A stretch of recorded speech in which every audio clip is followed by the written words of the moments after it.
Hey Reilly, do you want to try out Dungeon World? I do, Jake. Oh, excellent. Do you have any idea what class you want to be? Let's say fighter, immolator, or druid? I'm gonna go with Immolator. Immolator is one that I've never had the chance to look at, so I'm really excited for this. I don't know what that word means, so I'm excited to learn more. Guess we'll find out.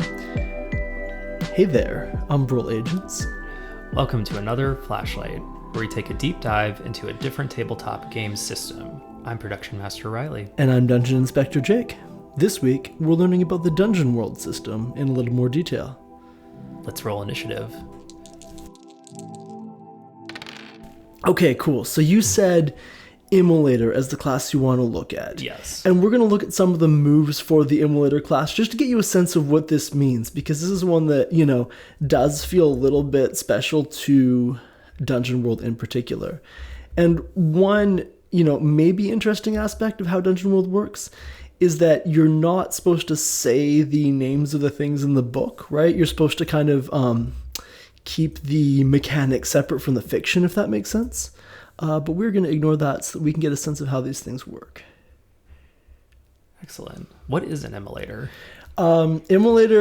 Immolation is means something's getting burnt up by fire. Ooh. Yeah, and so everything about the immolator is more or less fire themed. Ooh, kill it with fire. That's the plan. All right, at long last, we have the Immolator character sheet all ready to go. And,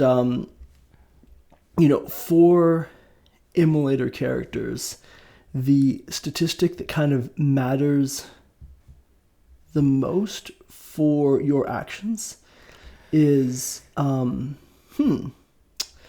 let's just look at a single move for the Immolator. So let's look at the move Sick Burn. Yeah.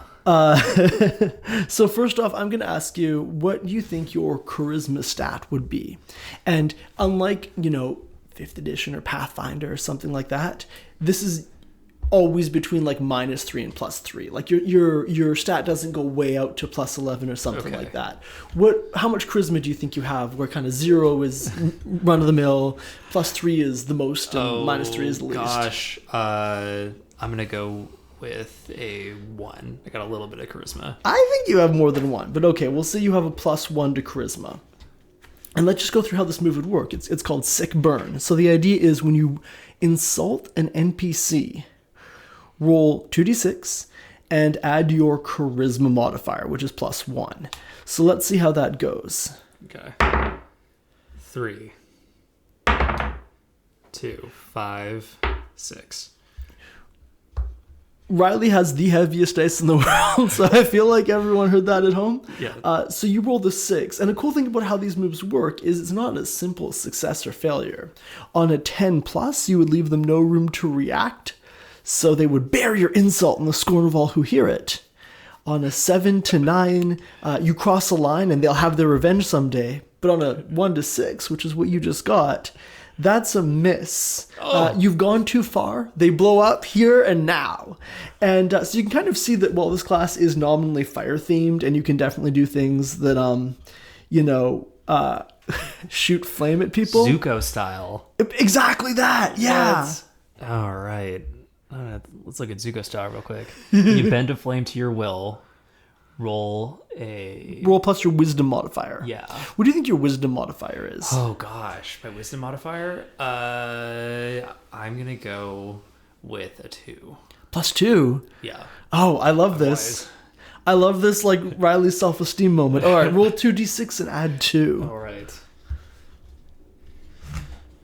Pulling my dice out. 6. Ooh.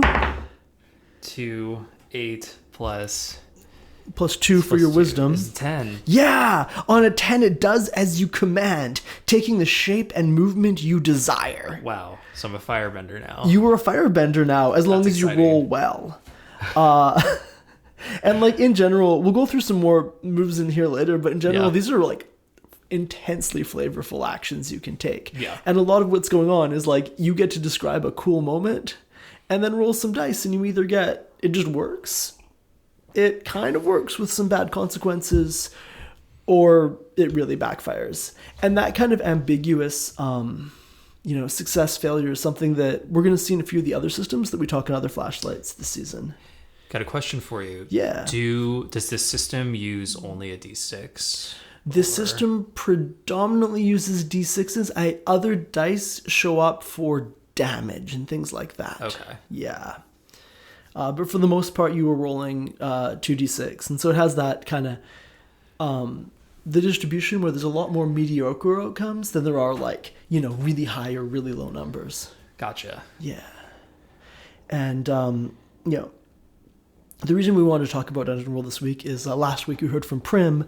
Her game was in the Dungeon World system, and this is the first non-D&D 5th edition campaign of our season.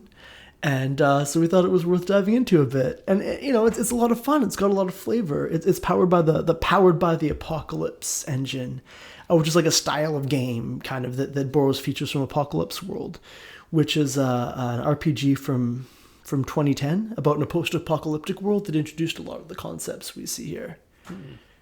And so this is, Powered by the Apocalypse game like this tends to borrow, some or all of those concepts. And, in this game, we just tried a couple times rolling these 2d6s. Yep. And then you added a modifier. And then there's a lot left to the GM to decide what's going on. And there's a lot for the player to say, here's the cool thing I want to do. There's no death saving throws in this. It's up to the DM to decide what happens when you die. Oh, wow. Yeah. And what it takes to get a player's character to come back from the dead. And this is really different than D&D or Pathfinder or something where there's success, failure. Yeah. You get what I mean. Right. And then TPK is just game over pretty much. Yeah. And that's going to be the case here. That's also going to be the case in, D&D or Pathfinder or something. But here, what death looks like can be quite different. And the guidebook really encourages the GM to figure out what it might take to get a character to come back. And cool. I think a big part of that, one thing that, in D&D or Pathfinder or something that gets unsatisfying is the character dies in a moment that doesn't feel grand or heroic. Well, you get what I mean, right? Yeah. It's oh no, the party went out and, this minor minion accidentally crit and they failed their death saves with a nat 1. And that's that's not fun. That's not narratively grand. And so giving that flexibility to the GM to be okay, but you just need to go to a local temple to have them brought back because they're not that dead. That, you get what I mean, right? Yeah. It puts a lot more in the GM's hands and also allows them to kind of tell a story that's more grand and epic and a little bit less the rule said that minion just killed you. So yeah. Goodbye. And the actions that you can do as a player also look very different from games that inherit some of that almost Lord of the Rings hack and slash DNA. Spell lists are quite short even for wizards, but there's some really interesting, flavorful actions and spells you can do. So it does feel like there's more of a diversity of what you can do with your turn. And I think you found some that looked particularly cool to you. Yeah, one that jumped out at me was Storm of Vengeance. Cool. How does that work? That works basically where you can conjure up weather, you can conjure up any type of weather you can think of. So it could be acid rain or would raining frogs be an option for that? I love that. Yeah. Ooh, biblical plagues. Biblical yes. Plague, yeah. I mean, look, if I was running a game, and I think we're going to have to play this at some point, I would absolutely say that rain of frogs would count. And then it just happens? Yes. Does it happen? Let's pull up these rules real quick. Let me find them real quick.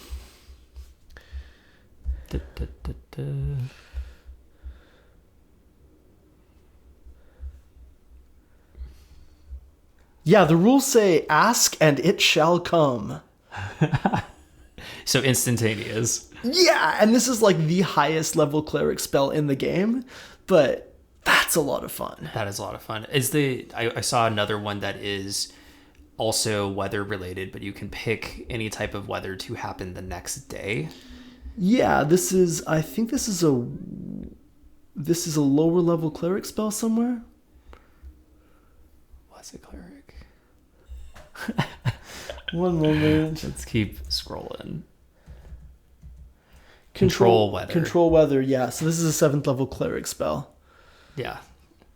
And yeah, you can just cause the weather for the next few days to go however you feel like it. Not in like the Rain of Frogs way. Right. But in like a sun or snow or... Yeah. No, this is cool because I think it gives the player a lot more latitude with what they're doing with their turns.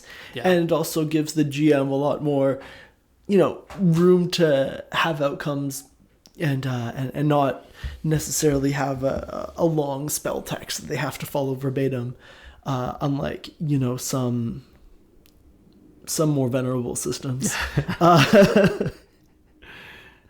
I think in addition to these cool micro level features on a macro level, games like Dungeon World and other Powered by the Apocalypse games have some really nice mechanics for keeping track of things in long-running campaigns. Mm-hmm. So you have fronts, and this keeps track of like a collection of dangers.